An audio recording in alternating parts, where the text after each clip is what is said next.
You guys, the game looks gorgeous. I got to play it a couple of months ago, so good job. Thank you. How's the fan reception to it been? It's been great about the whole thing, so we're very, very proud and happy to see the reaction.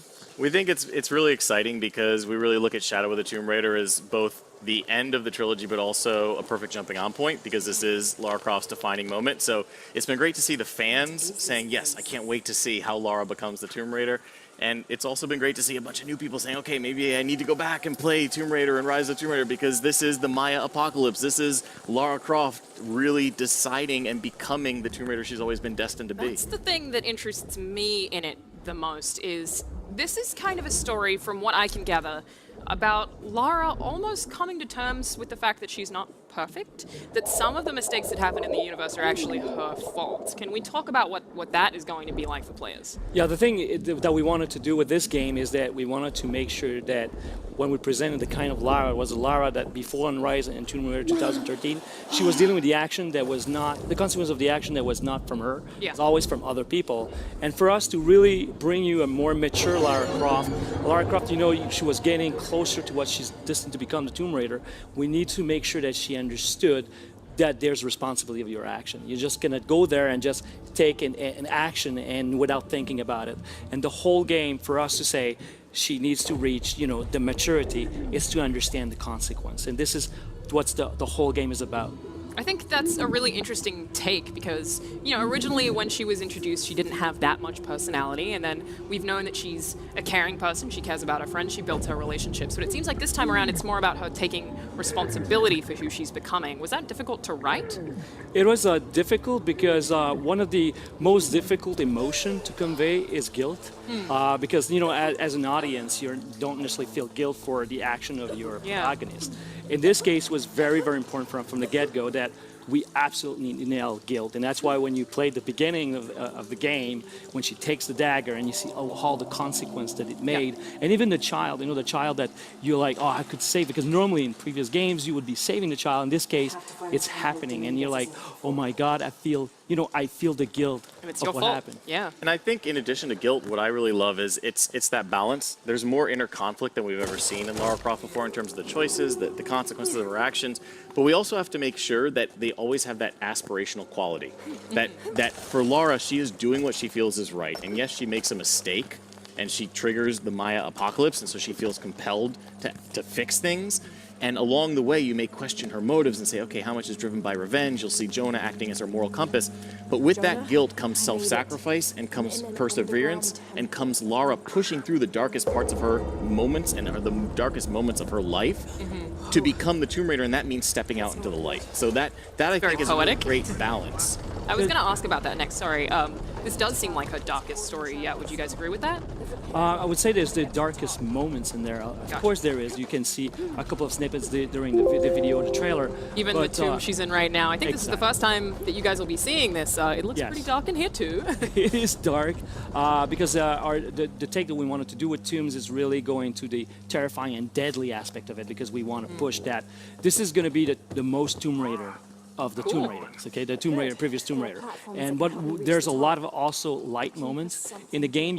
One of the questions we asked ourselves the first time was like, if Lara would sit down at a cafe and exchange and making jokes, what would that be? You know, and we were like, oh, we never did that. So what would that be? And then we start having moments like that, much more positive and more feeling about, you know, it's humor and it's funny. You have to have that balance. Exactly. Otherwise, the darkness starts to lose its impact. Exactly. And so what you need you need to have Lara on a roller coaster ride. You need to have her pushing, and you're right, it is the darkest in terms of the story. Oh, he's going to get me.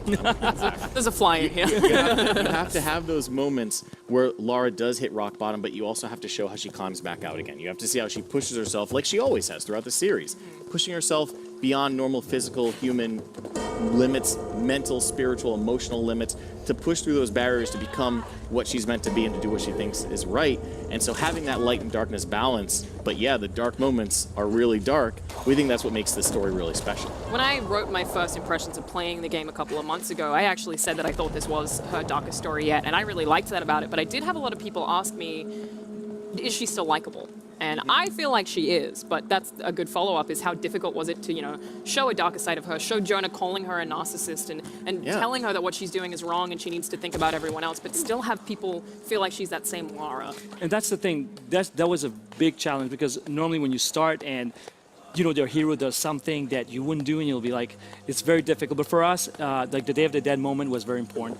You see a Lara that's much more human, having conversation, Jonah, talking about what she likes, the food that she likes, and things like that was really important for us to expose that part of humanity, so that when she does the things that she does, you understand it's her character flaw. Because a human being, it's not just about how strong and the good qualities you have. Yeah. It's also the bad qualities and the things like, in her case, the obsession.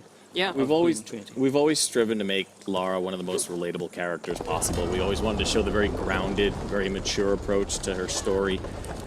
And part of that is doing things that is a little bit risky with her character, but to your point, she always has to feel like she's fighting for what she believes is right, and that, I think, is what keeps her relatable and likable, because she still is a hero.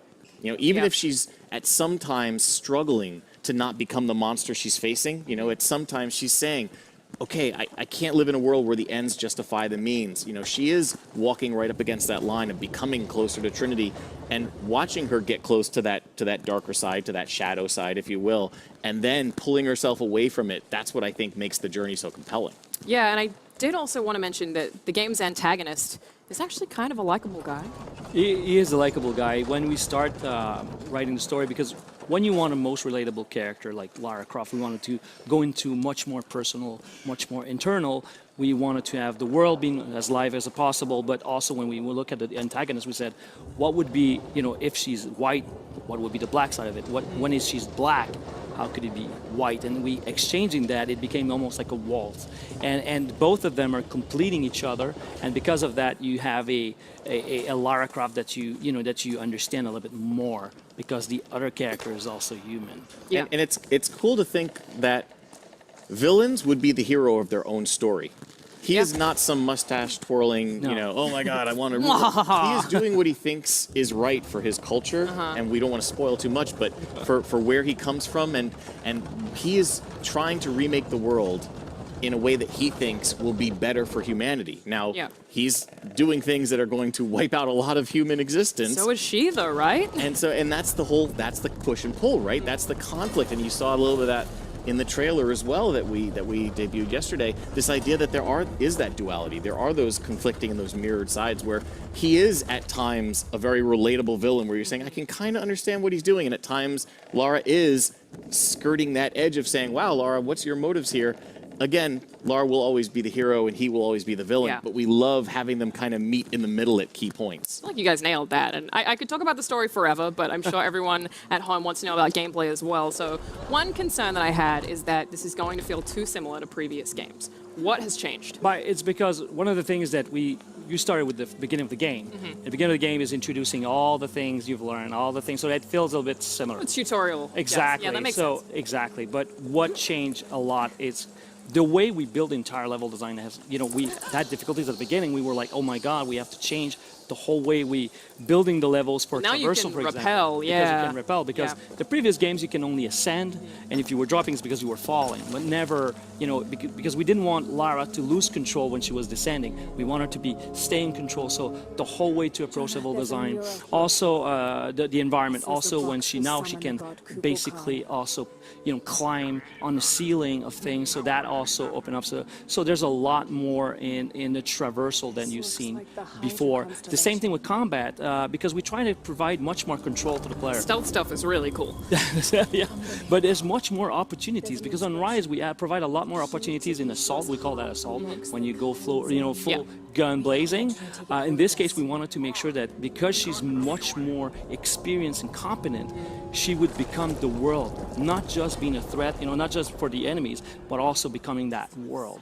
And that was important for us. A lot more option, a lot more things in terms of the experience. The same way with the tombs, for example, or when we're talking about going on the water. So those we made sure that this evolution was big for each of our pillars. And exploration, the same way. We never built a hidden city. We never built Yeah. a city where there was people there in this the way that we did. So we have to rethink how you would be building all these hubs. So now the whole thing for us feels very, it's kind of similar, but also like having this new treatment to the entire thing. So it really feels different in terms of the overall experience when you experience all the pillars. I think that the thing I like best about it is we're taking Lara, and this is the end of her origin story. So it is the most capable, the most calculating that you've ever seen her before. I'm totally And sold on so- Lara. So, in order to still provide a challenge, we had to up the ante in every other facet of the gameplay. So, to Dan's point, the combat,